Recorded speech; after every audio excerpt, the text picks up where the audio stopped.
Hello, my friends. I want to talk about a problem I had with a 2005 Chevy Silverado 2500 HD 4x4. It's got a 6.0 motor, and it's got the 4L80 transmission. And customer called me because the transmission started slipping. It had like 140,000, something like that, and transmission was slipping. And I went and I told him check the fluid level, and he said it wasn't even showing. So that's a big pan, a big transmission. So I say buy a couple of quarts. So he put 2 quarts in it, and it was still barely registering. And he put another one, and all of a sudden it went way past the level. So he started driving it, and he called me the next day. It stopped slipping.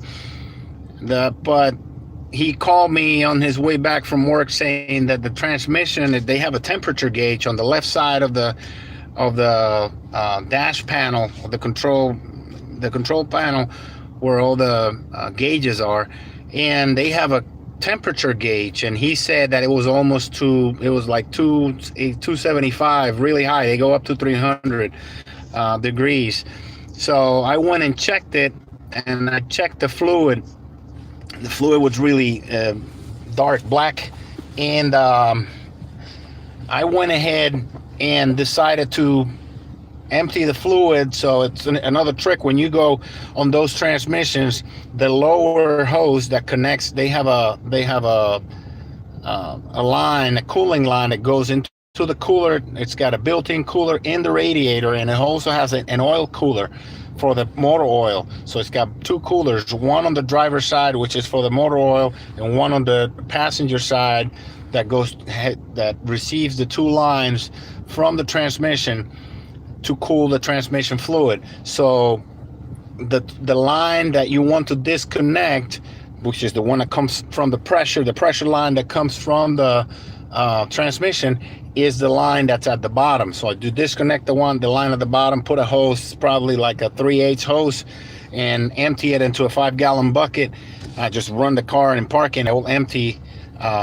So I got probably like 8 quarts out of that, probably, and a little more. And mind you, that was a high level. That was too much.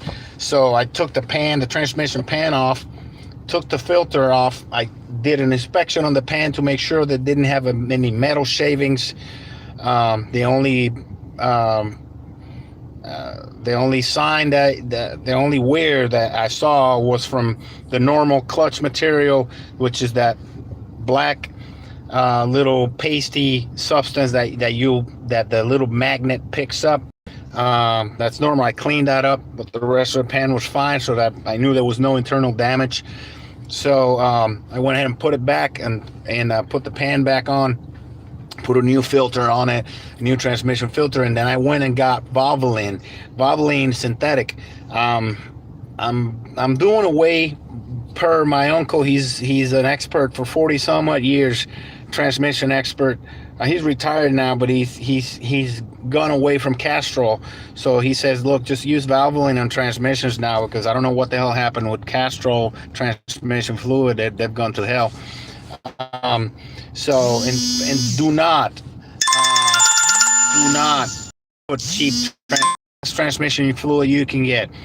So when I went in there, I put 2 1-gallon bottles in the 4L80, and I took it for a spin, and it was shifting hard, just like it was shifting before. No slipping after he put in the 3 quarts that he had put in. And the transmission temperature went up to 250. So I figured it's got to be foaming. So I checked the level, and the level was too high.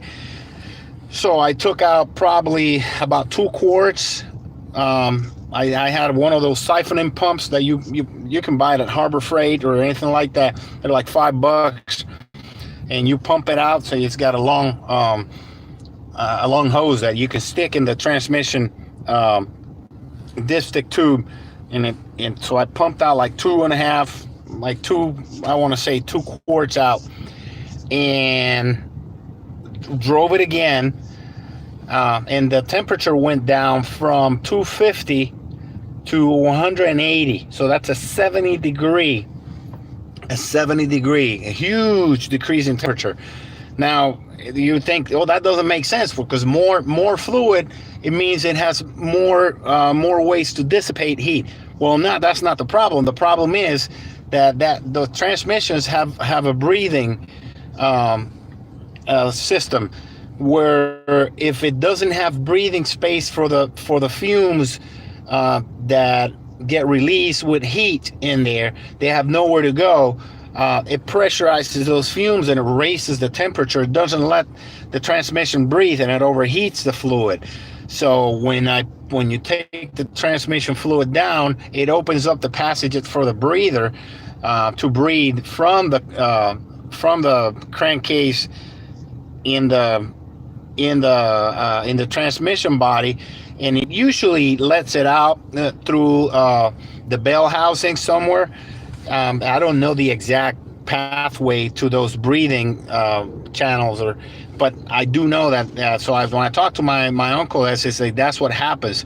So if you're having, and it's a common problem with this transmission, the 4L80s in these heavy duty applications, they have this problem. Do a service and make sure you're not overfilling it, because if you overfill it, it will overheat.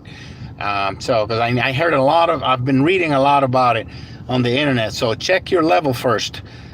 Check your level in your transmission. Make sure the reason it wasn't reading right is because it was clogged. It was a little clogged, so it was emptying. It wasn't letting it flow back in. It wasn't as fast as it was, so it wasn't measuring it right. So you need to service transmission and put the right amount of good tranny fluid. Preferably, I'm recommending Valvoline.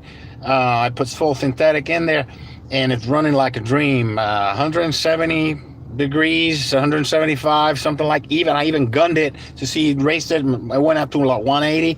And even though the temperature on the engine coolant was 210, that's where the thermostat is at. So check that out if you're having overheating problems in 4L80 transmissions. Good luck.